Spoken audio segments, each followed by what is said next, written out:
अयोध्या में भगवान राम को लेकर एक बड़ा कार्यक्रम होने जा रहा है, जिसमें आपको एक मैसेज आया है। आपको क्या क्या कहना चाहते हैं? अयोध्या में 22 जनवरी को राम जन्मभूमि में जो मंदिर बन रहा है वहाँ पे भगवान राम की मूर्ति स्थापित की जाएगी और प्राण प्रतिष्ठा का कार्यक्रम उस दिन है। मैं इस उपलक्ष्य में भारतवर्ष के सभी नागरिकों को बहुत बहुत बधाई देता हूँ, शुभकामनाएँ देता हूँ और सभी से निवेदन है हम सभी लोग इस उपलक्ष्य में घर घर हम लोग दिवाली मनाएंगे, खुशियाँ मनाएंगे और सभी लोगों से निवेदन है कि सभी लोग खुश रहें इसमें और खूब खुशियाँ मनाएं और अपने घरों को सजाएं और दिवाली की तरह इसको मनाया जाएगा इस कार्यक्रम को।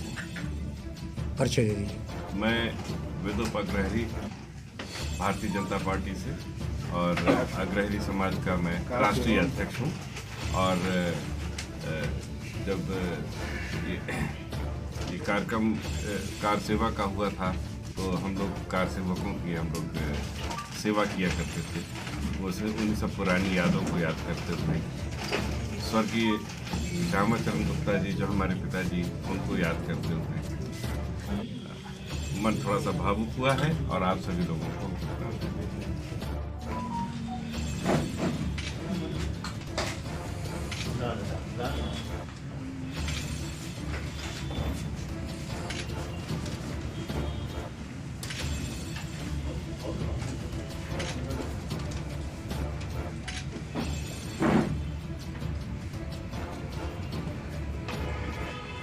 राकेश जी इधर आइए। लल्लू भैया कहाँ है?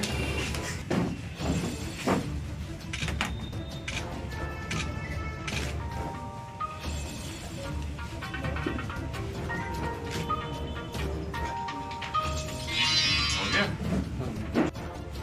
अयोध्या में वो हम उसको न्योता नहीं कहेंगे। भगवान के लिए कोई न्योता लेकर के नहीं आता है, भगवान के लिए सूचना आती है और भगवान बुलाते हैं और हम लोग जाते हैं। तो कल जो है सायंकाल अक्षत आया जो प्राण प्रतिष्ठा होने वाली है। जब आया तो मन थोड़ा सा भावुक हो गया, मन थोड़ा सा भावुक हो गया। तो आप लोगों को याद किया इसलिए कि अपनी भावुकता आप लोगों के साथ जो है वो हम लोग शेयर कर सकें। पुरानी बातें सब याद आई।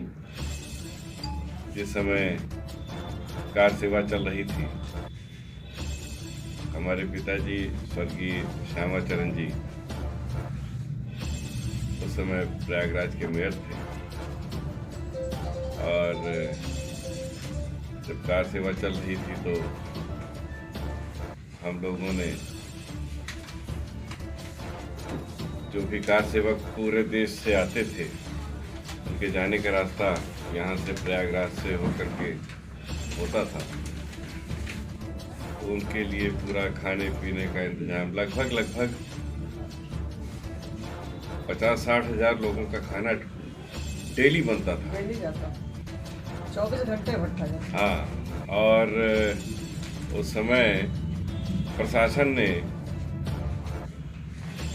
पिताजी को नजरबंद कर दिया।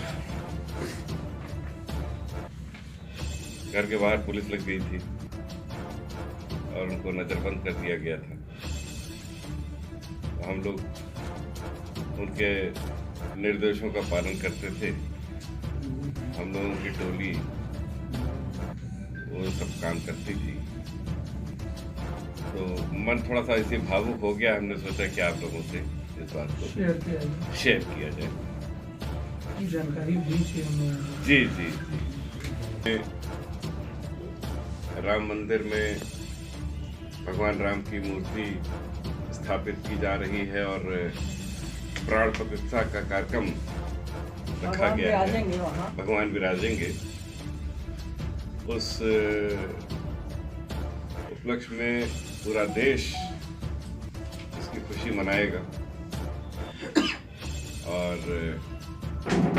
आज मुख्यमंत्री जी ने सभी लोगों से निवेदन ये किया है कि उस दिन अयोध्या न पहुंच करके इस खुशी को लोग अपने अपने घरों पे मनाएं और अपने घरों में दिवाली जैसा महोत्सव। इस वर्ष दीपावली 2 बार हो। इस बार दीपावली 2 बार हो। तो हम लोगों ने भी ये कार्यक्रम रखा है कि अपने घर को, अपने सारे प्रतिष्ठानों को हम लोग सजाएंगे, दिया जलाएंगे, ज्योतिर्मय बनाएंगे, खुशियाँ मनाएंगे। और मैं ऋतु अग्रहरी अखिल भारतीय अग्रहरी समाज का राष्ट्रीय अध्यक्ष भी हूँ।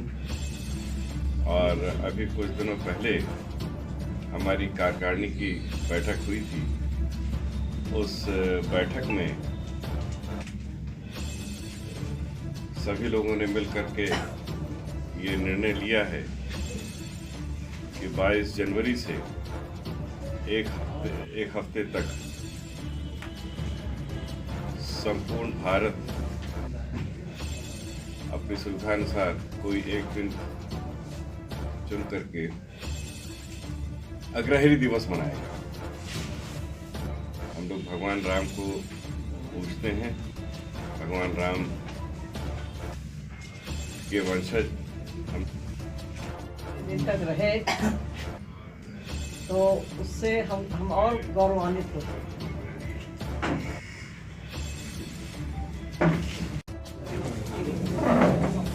रामलला अयोध्या में थे और हैं और रहेंगे। ये तो एक औपचारिक है, निभाया जा रहा है। और पूरी दुनिया में राम में पूरी दुनिया हो रही है। इस बात का भारत को और भारतवासी सबको गर्व है कि इतने संघर्ष, कम से कम 100-150 साल 200 साल का संघर्ष, अब उसका परिणाम 22 जनवरी को आ रहा है। इससे बड़ी खुशी कोई हो ही नहीं सकती। हमको याद है अभी जब मोदी जी ने एक कार्यक्रम किया था, पूरे भारत के सांसद यहाँ आए थे और यहाँ पर कॉन्फ्रेंस हुआ था। उसमें बॉम्बे महाराष्ट्र के चीफ मिनिस्टर उस समय ये देवेंद्र फडणवीस जी, हाँ फडणवीस जी थे। तो वो हमारे घर पे फार्म हाउस पे रुके हुए थे। तो उन्होंने रात में कहा कि ऐसा है कि कार्यक्रम तो हो गया है, मेरा मन है कि मैं कार सेवक बन करके आया था, सड़कों पर मैं लेट जाता था। आज वो मैं फिर से आया हूँ और वो स्थान देखना चाहता हूँ, जो धर्मशाला देखना चाहता हूँ जहाँ मैंने रात गुजारी। तो रात को 11, हम लोगों ने कहा कि आप तो रात को 11 बजे कह रहे, मंदिर तो बंद हो गया है। उन्होंने कहा नहीं, चलते हैं देखने के। उन्होंने अपने सिक्योरिटी सब बंद कर दिया, हटा दिया। हमारी गाड़ी में बैठ करके हम लोग गए, ये और हम और 1-2 लोग और, बस खाली एक गाड़ी में 3 लोग बैठ के गए वहाँ। और हनुमान जी सो गए थे। तो जब महंत से कहा गया कि आप थोड़ी देर के लिए खोल दें, वो अपने गार्ड के साथ तो गए नहीं थे, तो कैसे समझे कि चीफ मिनिस्टर हैं। तो उन्होंने कहा नहीं, हम अब भगवान सो गए, हम खोल नहीं सकते हैं। फिर टीम से ही थोड़ा सा ऐसे दर्शन करा कि आप यहीं से दर्शन कर लीजिए। फिर हम लोग दर्शन करने के बाद जब गाड़ी में बैठे तो उन्होंने कहा कि इसके पीछे ले चलो जहाँ हम लोग धर्मशाला में रात गुजारे, तो वहाँ हम लोग लेके गए। तो ये सब जितने भी भाजपा के लोग कार्यकर्ता या आज नेता बने हुए हैं, तो सबके साथ संपर्क थे, सबके साथ हम लोग जाते थे और सब लोग आते थे। और वही हमारा संबंध अभी भी बना हुआ है। प्यार हमारा भाजपा से अभी भी बना हुआ है, मेरे पूरे परिवार का। हम मोदी जी के आभारी हैं, योगी जी के आभारी हैं कि जो इतने बड़ा अपने रिजीम में इतना बड़ा कार्यक्रम करा। परिचय जमुनोत्री गुप्ता, मिसेस श्यामा चरण।